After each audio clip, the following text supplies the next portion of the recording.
Hey guys, how's it going? Well, I thought I would put this together as just an extra.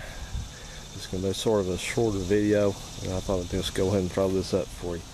So, I was at the junkyard a day or so ago buying some parts for one of my vehicles, and I'm always looking around at other cars and trucks in there and seeing if there's anything that's kind of rare or desirable, something I want to snag for my parts collection. And I struck a little bit of pay dirt this time. I was at one of my favorite junkyards, which is up in Tullahoma, and it's a self-service junkyard. You can look the name up. It's called CFC. If you want to know more information, just look that up. But it's one of these neat junkyards that's got different things in it: cars, trucks, mowers. Sometimes they have generators, steel, stuff like that, just anything for sale. It's probably more like you guys up north of that. I mean, we don't normally have that down here, but this one's like that. So anyway, I was poking around, and they've got a little section that's just got old vehicles in it, and I don't find many Mopars in there, but this time there was a 64, I think it was a Dart, slant 6 Dart in there. So I was looking at that, and it's pretty rough and there's not much left of it, but I happened to see the starter laying out under the hood, and there's no hood on it. It's been out in the weather for who knows how long, and I looked at it, and it didn't occur to me right off the bat what this was, and then I took a closer look at it and scraped it down so I could look at the number on it, and I realized what I had. So of course I picked this up. This is starter number, look there, can't make it out too good on the camera, I'm sure, but I'll read it off to you. 2098500 with a date code that's fairly illegible, but it's got a, on the armature housing, gear housing, it's got up there, it's got a 65 date code on it.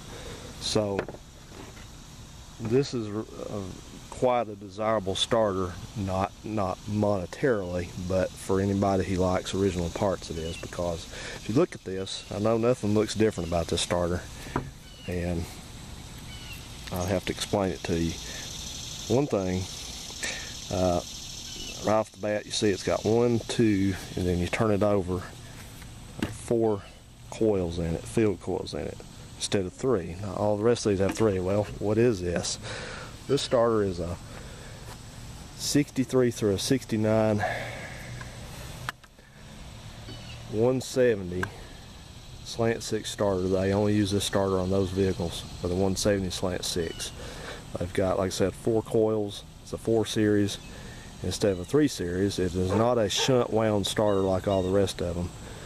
So the thing about this one is it's not quite as torquey, but it is well, it spins the engine a little bit faster. So anyway, it looks like it's all original, and that's what you want. You want a starter that's not been taken apart and blasted and mix and match the parts and stuff like that. So this looks like it's probably, like I said, totally original, and it even has not an original battery cable, but it still has a good battery cable on it.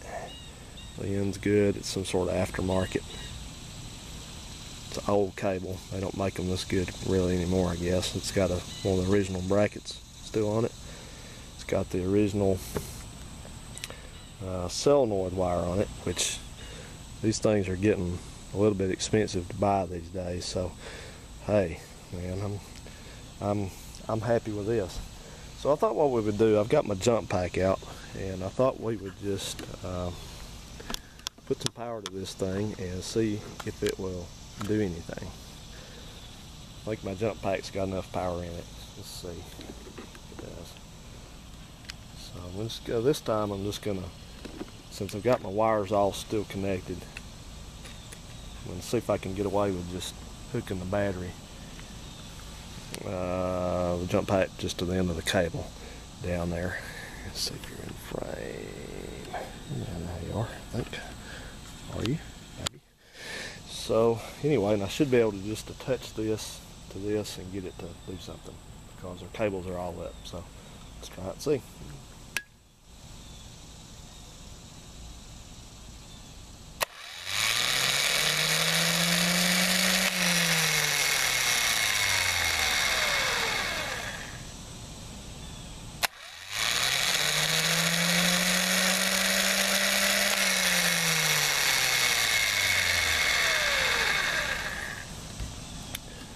So there you go. That's exactly what I expected. I've not tested this starter previously just to make sure I had a good video.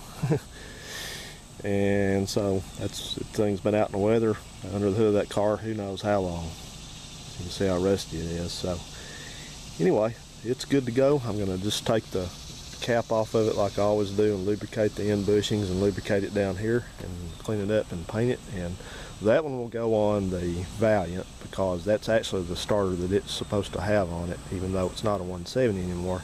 That's the one it came with, so that's going to go on it. And I've got a good 68 2095 150 starter that's coded for 68 on that car now, which will go on my Plymouth over here, the other car. Let's see if I can get you spun around that one at some point. So there you go, guys. This is a good reason to not buy reman versions of these starters, because you know there's nothing about these starters that can't be repaired on them unless you break the thing off in half, which never happens, or you just destroy it. You know, there's no reason to go replace these starters. Any reputable starter shop can fix these easily, and then you have all your date coded stuff still together and it works fine and yada yada. So you know, people, you know, we've already went all through this about disposable culture these days, but you know, if you got one of these, if you just insist on getting rid of it, give it to somebody who appreciates it and needs it. Don't just throw it away. Thanks for watching, guys, and we will see you on the next one.